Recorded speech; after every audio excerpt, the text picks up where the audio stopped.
అందరికీ గద్వాల పట్టణ ప్రజలకు, అలాగే ప్రజానికానికి నమస్కారాలు. మనం ఈరోజు ఒక దీనంగా ఉన్న కుటుంబాన్ని చూడబోతున్నాం ఈ వీడియోలో. మరి ఈ కుటుంబాన్ని ప్రతి ఒక్కరు గూడా ఆదుకోవాలి. ఎందుకంటే చాలా ఘోరంగా ఉంది వీళ్ళ పరిస్థితి. ఇక్కడ చూస్తున్నటువంటి గద్వాల పట్టణంలో సోమనాద్రి నగర్‌లో గద్వాల కోటకు ఆనుకొని ఇల్లు ఉంది. మరి ఇందులో వీళ్ళమ్మ తీవ్ర అనారోగ్యంతో గత డిసెంబర్ నెలలో 2 నెలల కిందట చనిపోయింది. వీళ్ళమ్మ చనిపోయిందే గాక, వీళ్ళ నాన్న గూడా ఇలా ఉన్నవాడు చాలా అనారోగ్య స్థితికి గురయ్యి చాలా ఘోరంగా ఉన్నాడు బెడ్ మీద ఇంట్లో. ఎట్లా ఉన్నాడంటే అసలు చాలా ఎవరికి గూడా చూడబుద్ధి కాని పరిస్థితి ఉంది. అట్లా అయినాడు. కాబట్టి దయచేసి ప్రజలు వీళ్ళకు చేతనైనంతగా ఆర్థిక సాయం చేయాలని సందర్భంగా తెలియజేస్తున్నాం. ఎందుకంటే వీళ్ళ అమ్మ లేదు. ఉన్నది ఒక్క నాయన గూడా, ఆయన గూడా మంచానికి పరిమితమైనాడు.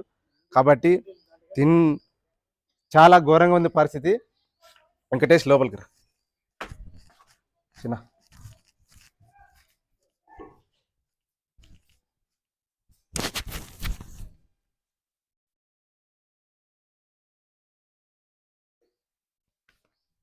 ఈయనని చూపెట్టు.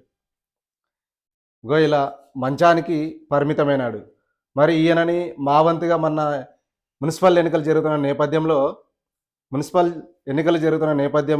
మా దృష్టికి వస్తే, ప్రచారం జరుగుతున్న నేపథ్యం మా దృష్టికి వస్తే, మా గద్వాల పట్టణంలో ఉన్నటువంటి 30వ వార్డు కౌన్సిలర్ అభ్యర్థి అడ్వకేట్ రమేష్ అన్న గారి సూచన మేరకు, అలాగే గద్వాల జిల్లా సిపిఐ పార్టీ కార్యదర్శి సూచన మేరకు ఈయనను తీసుకెళ్ళి మన జనరల్ హాస్పిటల్లో, గవర్నమెంట్ గద్వాల పెద్ద హాస్పిటల్లో అడ్మిట్ చేయడం జరిగింది. 3 రోజులు పెట్టుకున్నారు. వాళ్ళు కూడా ట్రీట్మెంట్ ఇచ్చినారు హాస్పిటల్లో.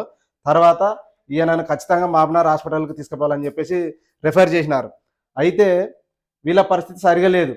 పాపము ఈ పిల్లగానికైతే హ్యాండ్సప్ చేయాల్సింది. ఎందుకంటే ఇద్దరు పిల్లలు వీళ్ళకి. అయితే ఒక పిల్లగాడు స్కూల్కి వెళ్తున్నాడు. ఈ పిల్లగాడు మాత్రం చాలా బాధ్యత, నిజంగా చెప్పాలంటే ఈ వయసులో ఇంత బాధ్యత ఉంటున్నాడంటే ఆ పిల్లానికి చేతులైతే మొక్కాలి. ఎందుకంటే ఇంకొకరైతే ఎవరైతే ఏమి అనే వెళ్ళిపోతారు వదిలేసి. కానీ ఉన్నది ఒక పిల్లగాడైనా సరే వాళ్ళ నాన్నను అన్ని రకాలుగా చూసుకుంటున్నాడు ఈ పిల్లాడు స్కూల్కి వెళ్ళకుండా. అసలు ఎట్లా ఉందంటే వీళ్ళ పరిస్థితి చాలా ఘోరంగా ఉంది. కాబట్టి ఈయనకు వైద్యం చేయించాలన్నా, వీళ్ళకు ఆర్థిక పరిస్థితి కొద్దిగా కనీసం కడుపు తినడానికి, కట్టుకోవడానికి బట్టలు, ఇంట్లో గ్యాస్కు, రకరకాల నిత్యావసర ఖర్చులకైనా డబ్బులు కావాలి. కాబట్టి దయచేసి ప్రతి ఒక్కరు కూడా మీ పెద్ద హృదయం చేసుకొని వీళ్ళకి మీకు తగిన సహాయం చేయగలరని తెలియజేస్తున్నాము. వీళ్ళ ఫోన్ నంబర్ కూడా మీకు మెన్షన్ చేయడం జరుగుతుంది. వీళ్ళకి ఫోన్పే ఎలాంటిది లేదు. ఎవరైనా సాయం చేయాలనుకునే వాళ్ళు సరాసరి గద్వాలకు వచ్చేసి, ఈ గద్వాల కోట కానుకొని వీళ్ళ ఇల్లు ఉంది ఆంజనేయ స్వామి గుడి దగ్గర. మరి ఇంటికి చేరుకొని వీళ్ళకి అన్ని రకాలుగా ఆర్థిక సాయం చేయాలని తెలియజేస్తున్నాము. మా వంతుగా కూడా వీళ్ళకు ఎల్లవేళలా సహాయం ఉంటుంది. కాకపోతే అందరం 10 మంది 10 చేతులు వేస్తే మరి వీళ్ళని ఆర్థికంగా ఆదుకున్నట్టు ఉంటుంది. ప్లస్ ఆయనను కూడా హాస్పిటల్కు మామ్నార్కు రిఫర్ చేసేది ఉంది. కాబట్టి ప్రతి ఒక్కరు ఇంకా మా పైన పెద్ద పెద్ద రాజకీయ నాయకులు కావచ్చు, ఉన్నత వ్యక్తులు కావచ్చు, ప్రతి ఒక్కరు కరుణించి ఈయనను హాస్పిటల్కి పంపిస్తే మరి ఎంతో కొంత ఈ పిల్లలు పెద్దగా అయ్యేంత వరకు వాళ్ళని చూసుకుంటాడని ఈ వీడియో ద్వారా తెలియజేస్తున్నాము.